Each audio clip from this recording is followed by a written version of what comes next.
आज हम पंजाबी संगीत के एक ऐसे सितारे की बात करेंगे जिनका नाम आजकल हर जगह है। करण औजला। हमारे पास ना उनकी जिंदगी और करियर पर कुछ दिलचस्प बायोग्राफिकल सोर्सेज हैं। तो आज कोशिश करते हैं समझने की कि ये सफर रहा कैसा। मतलब पंजाब के एक छोटे से गांव से निकलकर, और वो भी इतनी कम उम्र में माता पिता को खोने के बाद, ये ग्लोबल आइकॉन बने कैसे, है ना? काफी दिलचस्प कहानी है। चलिए देखते हैं फिर। करण औजला, जिनका असल नाम जसकरण सिंह औजला है, 1997 में लुधियाना के पास घुराला गांव में जन्मे थे। पर हाँ, जैसा आपने कहा, शुरुआत आसान नहीं थी। बहुत छोटी उम्र में सिर्फ 9 साल के थे जब पिता गुजर गए एक एक्सीडेंट में। हाँ, और फिर 14 की उम्र में माँ भी नहीं रही, कैंसर की वजह से। तो जाहिर है मुश्किल बचपन था। उनका ध्यान फिर उनकी बहनों और चाचा ने रखा। और कहते हैं कि उसी दौरान, मतलब टीनेज में ही, उन्होंने लिखना शुरू कर दिया था, अपने हालात, अपने सपने, उन सब पर। बिल्कुल, और लगता है वहीं से उनके संगीत की नींव पड़ी। फिर 2014 में एक बड़ा बदलाव आया।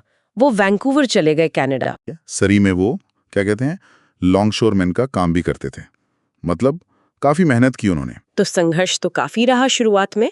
और संगीत का क्या हुआ वहां? वहीं से थोड़ा आगे बढ़ा।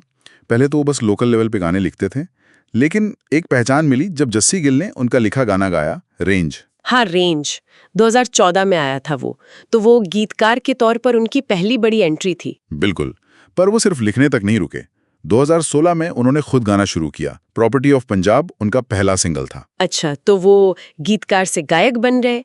और फिर कुछ और गाने भी आए थे शायद, यारियां चफिक। हाँ, यारियां चो फेक, अल्कोहल 2, लिफाफे, ये शुरुआती दौर के गाने थे। लेकिन जो बड़ा ब्रेक थ्रू मिला ना, वो था 2018 में डोंट वरी, गुरलेज अख्तर के साथ। वही डोंट वरी। वो गाना जबरदस्त हिट हुआ। यूके एशियन म्यूजिक चार्ट पर उनका पहला गाना था जो इतना चला। और आज भी सोचिए, उसकी वीडियो पर 180 मिलियन से ज्यादा व्यूज हैं। कमाल है। उस गाने ने सच में सीन बदल दिया। उसके बाद तो लाइन लग गई हेड्स की। हिंट, रिम बनाम झांझर, चिट्टा कुर्ता। 2019 में ये सब आए और ग्लोबल यूट्यूब चार्ट्स पर भी छाए रहे। बिल्कुल, और ये सिलसिला चलता रहा। 2020 में तो झांझर ने यूट्यूब पर रिकॉर्ड ही बना दिया था। शायद 24 घंटे में 5 मिलियन व्यूज। हाँ, कुछ ऐसा ही था। और उसी दौर में रेड आइज, क्या बात आ, सो फार जैसे और भी कई गाने हिट हुए। एक बात सुनी थी मैंने कि दिलजीत दोसांझ का जो गाना है गोट, वो इन्होंने लिखा था, और वो भी सिर्फ 10 मिनट में। क्या ये सच है? हाँ, इंडिया टुडे की रिपोर्ट तो यही कहती है। मतलब कमाल की स्पीड है, तभी तो उन्हें सॉन्ग मशीन भी कहते हैं। सही बात है। और इसी तेजी के साथ 2021 में उनकी पहली album I, back the fuck up. BTFU नाम भी काफी हटके था। हाँ, नाम तो था, और एल्बम भी चली खूब। बहुत। बिलबोर्ड कैनेडियन एल्बम चार्ट पर टॉप 20 में आई। ये पंजाबी एल्बम के लिए बड़ी बात थी। फिर न्यूजीलैंड में भी चार्ट हुई। और फिर 2023 में इक्की के साथ आई मेकिंग मेमोरीज। वो तो कैनेडियन चार्ट्स पर सीधे नंबर 5 पर खुली। हाँ, और उसके गाने जैसे एडमायरिंग यू, वो तो दुनिया भर में सुने गए। तो ये सॉन्ग मशीन वाली बात बिल्कुल सही लगती है।